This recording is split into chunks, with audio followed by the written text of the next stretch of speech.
जब ये सबसे ज्यादा महंगे है ना। इससे भी और महंगी चीजें बहुत सारी हो सकती है, लेकिन आपके पास सोना हो, चांदी हो, सब कुछ हो, और तुम्हारे शरीर में श्वास ना हो, आत्मा ना हो, तो फिर सब चीजें क्या होगा? सोना चांदी किसके? तुम्हारे? किसके होंगे? उन्होंने कहा दुनिया में सबसे अगर कोई कीमती चीज है तो तुम्हारी अपनी आत्मा। अगर आत्मा नहीं है तो आपकी कोई सोना चांदी काम के नहीं है। इसलिए सबसे पहले हमें किसकी चिंता करना चाहिए? परिवार की, धन की, संपत्ति की। लिखा है उत्तमम आत्मचिंता सा। सबसे पहले अगर चिंता करो तो किसकी करो? आत्मा की। अगर आपने आत्मा की चिंता छोड़ करके दुनिया की चिंता में लगे हो, समझ लेना तुम्हारे पास मनुष्य पर्याय आने के बाद आपने अपने आप के अर्थ को समझा ही नहीं। आपको समझना है तो सबसे पहले समझिए अपनी आत्मा को, मैं कौन हूँ, मेरी कितनी कीमत है,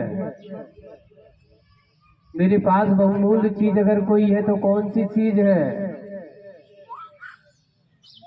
लेकिन हम आत्मा की कीमत नहीं समझते। किसकी कीमत समझते? अगर कोई थोड़ी सी जमीन दबा दे तो आप क्या करते हो? मरने मारने तैयार हो जाते हो कि नहीं? लड़ने तैयार हो जाते हो कि नहीं? आपकी अगर कोई थोड़ी सी संपत्ति अगर ले ले, अगर कोई ना दे तो आप उसको स्वयं मरने के, मैं मर जाऊंगा लेकिन मैं अपनी संपत्ति नहीं छोड़ूंगा। सोचो उसको क्या, किस चीज की कीमत समझ रहा है वो? बहुमूल्य अगर चीज है तो तुम्हारी आत्मा, और इस आत्मा को परमात्मा बनाने की बात अगर कोई है। अगर आत्मा कोई संसार में कोई शरणभूत है तो वो है सच्चे देव, शास्त्र और गुरु। बाकी सब क्या है? आपका साथ देंगे, कहाँ तक, कितना, किस रूप में? सोचिए, विचार करिए। सबसे बड़ा अपने जीवन काल में अगर लक्ष्य बना करके चलना है तो आत्म कल्याण को मुख्य बना करके चलिए। यही सोचना चाहिए कि भगवान मेरे जीवन की अंतिम श्वास, अंतिम घड़ी अगर आपकी छत्र छाओ में गुजरे तो कितना अच्छा हो। सुना है अभी हमने ज्ञानचंद जी दादा का अभी कुछ दिन पहले, भगवान का स्मरण करते करते भगवान के सामने ही, ये बहुत पुण्य चाहिए भैया, बहुमूल्य चीज है। ऐसी भावना भाना। अपन इन छोटे छोटे नगरों में रहते हैं, छोटे छोटे शहरों में रहकर के जो शांति का अनुभव आपको यहाँ हो सकता है, तो सागर वालों की आपाधापी देखोगे तो वहाँ उतना आनंद नहीं हो सकता है। सुकून की जिंदगी अगर जीना है तो यहीं पर मिलेगा। लेकिन आज हम क्या हो गए, आधुनिकता की दौड़ में बहुत बढ़ चुके हैं, आध्यात्मिकता से दूर हो चुके हैं, और हम बड़े बड़े शहरों की ओर भागते चले जा रहे हैं। और वही है परिवर्तन। आज हमने अपने आप को धनों से, संपत्ति से बनाना चालू कर दिया है, लेकिन धर्म से हमारा परिवर्तन हुआ? हमारे विकास किस क्षेत्र में हो रहा है?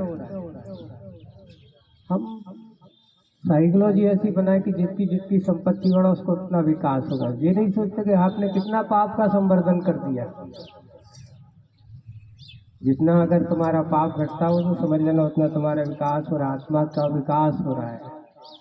इधर आप पाप की वृद्धि को विकास समझते हो, हम पाप की वृद्धि को विकास मत समझे। विकास समझना है तो अपने आध्यात्मिक क्षेत्र के बारे में सोचना है, आत्मा की चिंता करना है। इसलिए कहा उत्तमम आत्मचिंता सा।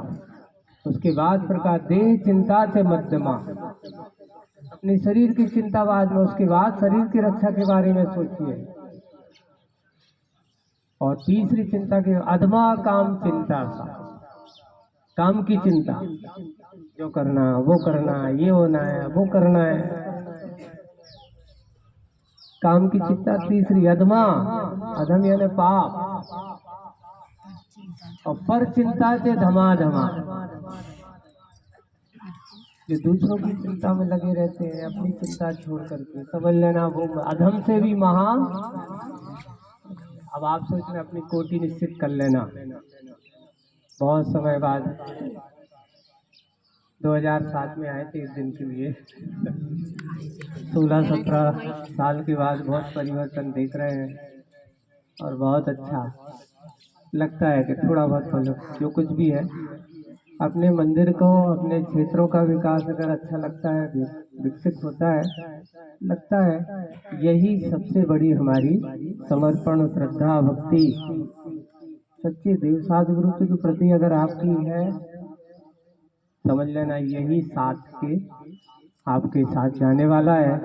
और नहीं है, दुनिया का विकास किया और ये छोड़कर विकास किया तो आपका कोई विकास।